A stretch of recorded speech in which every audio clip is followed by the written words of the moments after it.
hope everybody's having a beautiful evening or day or morning, depending where you are around the world. I'm super excited. Today, really quickly, we have an amazing host or amazing guest. I'm an amazing host too. No. And I will talk to her about her very soon. But really quickly, let me go over today's tools for everybody who's on Facebook. Make sure to come over here to this to savvy.co where you can participate. We have our chat box over here where you can ask questions. Well, don't ask questions, but you can put comments. If you have any questions, we do have an area down below where you can ask all the questions. At the end of the event, we'll be responding to those questions. There are many. We'll try to go through as many as we can. We ask for every single one of you to please share the event. This is actually a super interesting event today. Audrey will explain that later. Today's agenda, we're going to do around 30, 40 minutes of our main presentation. And then my favorite moment, which is Rum on Clock, Q&A. Let's deep dive on today's topic. Today's main topic is Cuban Rum moments. And our guest is Audrey Hans. For those that don't know Audrey, she's half French, half English. She actually has not spoken French to me yet. It wouldn't make a difference. I don't understand French. Audrey grew up in London and started working hospitality from the age of 15. I think that's illegal, but let's see. We'll hear about that. Gaining experience in this sector in London, Italy, and Australia. She joined Pernod Ricard in 2014 as a brand ambassador in Australia. The following year, she joined Havana Club International to work as the brand international on the brand internationally. As Havana Club Global Brand Ambassador, she focuses on building awareness of Cuban rum via communications, events, educations, marketing plans, and trade advocacy strategies. And let's see if we can actually bring Audrey to the big screen so she can say hi. And before Audrey, 1 second, I think this is something we want to ask.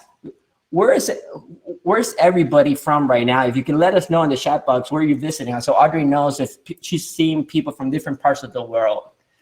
All right, Audrey, say hello. Hola, bonjour, hello, ciao. What language do you want? I can only speak English y español. Oh, well, that's good enough, though. That's all right. Not all men are meant to be perfect, right? So no. That's women. Wow, but you have people from Czech Republic, Los Angeles, Washington State, Canada. I saw Matt from Toronto as well, San Francisco, DC. Oh, that's awesome. Monique, she's a big support. Thank you, Monique, for being here again. From Chicago, Robin's here. Also, bonjour, Audrey. Oh, it's so good to see some friends of like the Rum family around the world. Just it's amazing. All right, so let's get. I'm a little bit hyper. I just want to get to the Rum o'clock quickly, and I'm already there. Sorry. Yeah, no. I feel very ashamed. Here I am. I got 3 bottles of Havana Club in my bag. I'm trying to show off, and there you got Audrey. Boom, a big portfolio of different rums from like all the expressions. I feel like I should just hide them, my bottles. No, you have what you can get, and it's good that you already have a little bit. Now you're gonna have to go through them and find other ways to get some more. That's my only advice. All right, let me go quickly. That's a good advice, Audrey. Thank you. Let me go quickly through today's questions. I want to share with everybody so they have an idea. So today this is our questionnaires. There's some questions that we're gonna do it that is more about Audrey. And then later, Audrey wants to talk about a little bit about the brand, and which is really interesting. So I'm going to talk myself out and then invite Audrey to a bigger screen, and then that way people can see both. All right, Audrey, are you ready? I am. All right. Please be kind. No. I'm always kind. All right, tell us a little bit, Audrey. Who are you? I'm very often actually I'm known as Havana Hands. My name is Audrey Hands. Last name is Hands. I have been working as a bartender since I was 18. I started in hospitality when I was 15. I wanted to be a chef. I'm half French, so my French side is very much driven, or I'm very passionate about cooking, and especially now in lockdown, I've been going crazy in the kitchen, baking as well a lot with rum. And so when I started in kitchens, I realized how harsh that environment is, and it was a bit scary. But I also saw the life of a bartender, and I thought, wow, this is amazing. You get to play with ingredients, you get to actually speak to your customer directly, and it's much more fluid. It's much more nice. So I waited the time I had to wait to be of a legal age to go behind the bar. And since then, I haven't looked back. I've had such an incredible journey, being able to combine my passions of travel and playing with ingredients. And I have, thanks to this job as well, I have been able to travel quite a lot, representing one of my favorite things in the world, which is rum, and a culture and a country which is incredible. And I've learned so much as well working for a Cuban company. Okay, that's I'm still wondering about the 15-year-old age here process. Kitchen slavery. What made you fall in love with rum, and when did it happen? So it happened a while ago. I was working in one of the two rum bars where I worked in London. It was called the Floridita. I think the Floridita bar is like Famous. music to everyone's ears. Exactly. It was a replica of the Floridita bar in Havana. It was in London, in Soho, and it went on for about 15 years, and it had about 300 different types of rums behind the bar, which at the time, 10 years ago, was a lot. It's still massive. And now it's still not bad, but I mean, I have some, of course, in our little rum bubble, you know, you have something like that, I have 1,500. But I remember, and I was still a new bartender. I had to learn about all of those bars, all of those rums, as well as the cocktail menu, which was pretty extensive. And I had a 3-month trial under a bar manager a very famous bartender called Rich Woods. I think you've heard of him, maybe. I was very scared of him at the time. He's still a bit scary. And I had a 3-month trial, and I was so nervous, but also so excited because I knew that I wanted to learn about this, and I wanted to become an expert in this field. So I found my passion. And then the second bar I worked in rum in London was Trailer Happiness, where thankfully, or I'm very grateful, I really created a rum family, and we're still in touch. And here there's a lot of people who are connected from the rum family in the UK, which is also an international rum family. So wait, so I wonder how old Sly is, because so many people have worked there, and he still looks so young. Sly and Ian, between the black jeans and the rum, I'm jealous.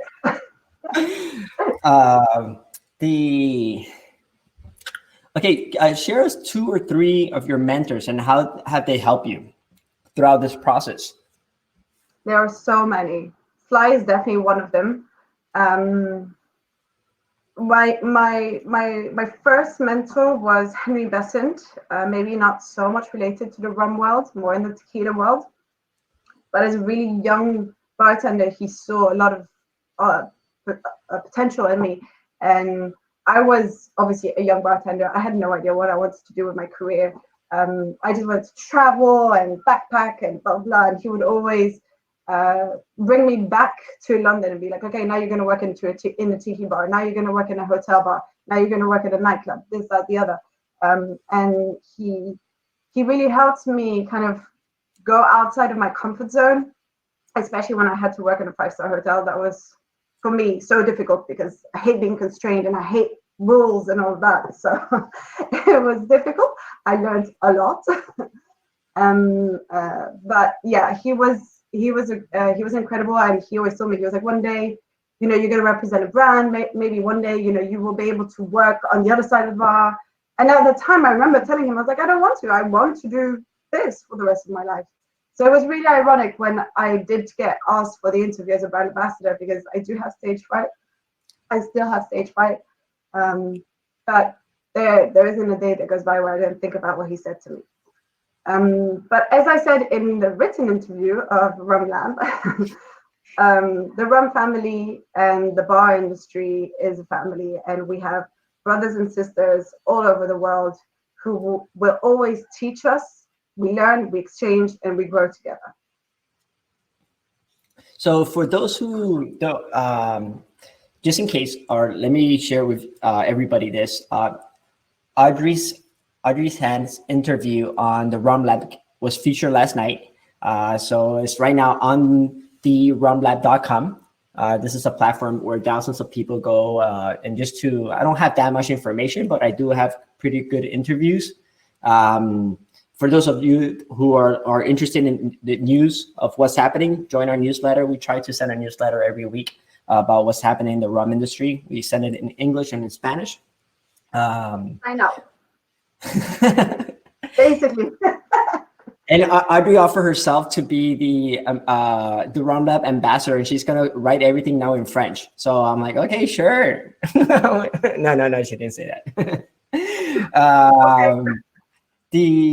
Audrey, the next question, actually, I want to bring this slide up and make it bigger, because it's about part of your portfolio. All right, I'm gonna toggle myself, make myself smaller, and that way people can see this images bigger. All right, so if you're recommending someone to drink a premium rum for the first time, or rum for the first time, which one would you recommend? And of course, you can explain also about this portfolio that you have here, why you chose this products here, because you have a lot more bottles in the back, and I only have 3 bottles here in the back. Absolutely, it will be a pleasure. So the rum I would recommend for someone who'd be sipping rum for the first time would definitely be Havana Club 7. The reason being because its nickname in the family is El Ron Fundacional. It is the rum that is the reason why we have our prestige portfolio. And this final blend is actually present as a base in all of our prestige rums. So you can see on the right-hand side of the slide that we have Selección, Quince, and Maximo, and you know that you have traces of Havana 7 in there.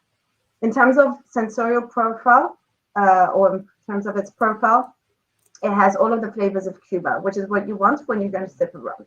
You have coffee, you have tobacco, you have molasses, and then you have a finish that's just very nice and smooth. And you have a little bit of exotic fruits in there. It's easy to drink alone, and it's also very easy to mix. Like I'm drinking right now, my Havana 7 in coconut water. Actually, that is one of my favorite drinks. It's just rum, coconut water, and ice. It's perfect. That's my lockdown liquid right there. Well, how are you getting coconut water in Canada? You brought a lot of coconuts and you store them like in a room, or you have cans? No, I've got Costco. Yeah. All right. Then let's talk about if someone is drinking. They are those persons that like cognac. Which one would you recommend? Cognac. The lady of the portfolio is Havana Club 15. Now, why the lady? Because Havana Club 15 is an exquisite rum, which is so smooth and sweet on the palate. And then on the finish, it's dry, and it basically gives you like a little slap, just like a lady. And like a cognac, I think cognac is smooth, but yet dry in the end. So definitely. And you will see that a lot of, quite often, Havana Club 15 has actually been compared to cognac. I see Matt got furious when I started writing that or marking that about the coconut water. I'm sorry. To all the Canadians, I'm sorry. I apologize. I know there's coconut water. I just wanted to be.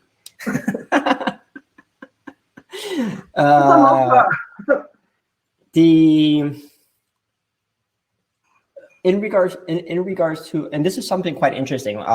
For when we talk about cognac and brandy, most of the rum in the very beginning, all the Spaniards that moved to the Caribbean, they were looking to replicate the perfect brandy, the perfect cognac, and so this is, and they were trying to do all the different types of experiments to get this right, to accomplish this. Don't give away my presentation, please. Oh, I will talk about that.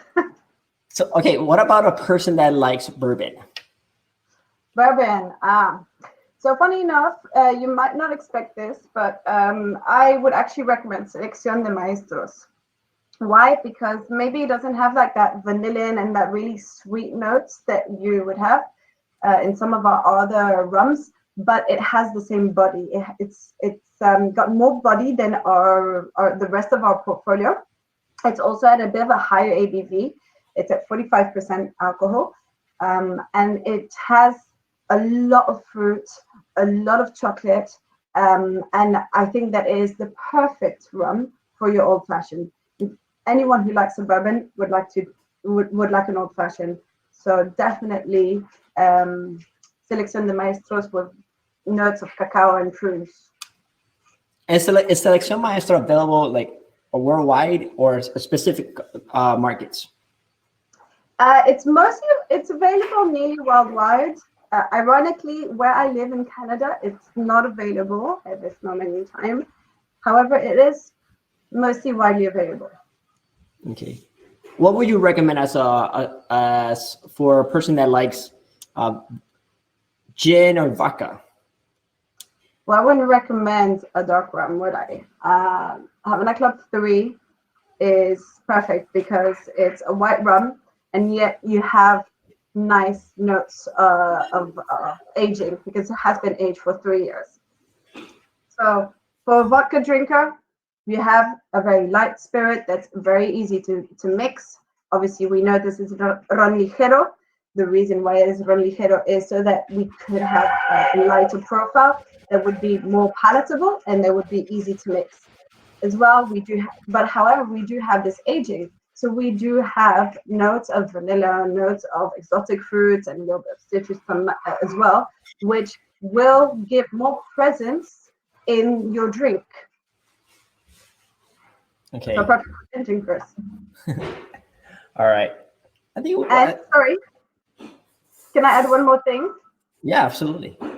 Try a Havana Club 3 martini. Is banging, so delicious.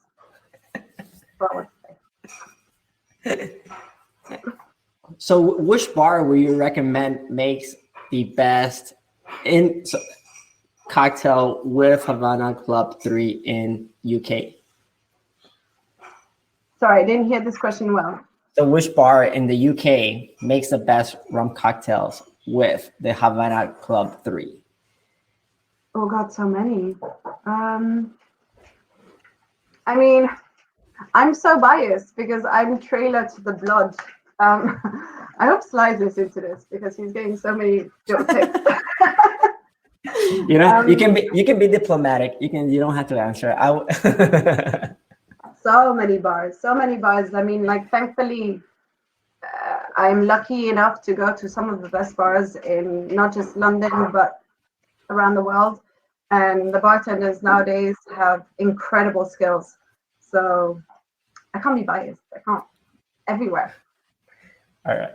So for the viewers and the audience, we're gonna go through a little bit about the brand. There are some extra questions that I do have for you before we jump into the presentation. Audrey, what are the most important markets for Havana Club as of today?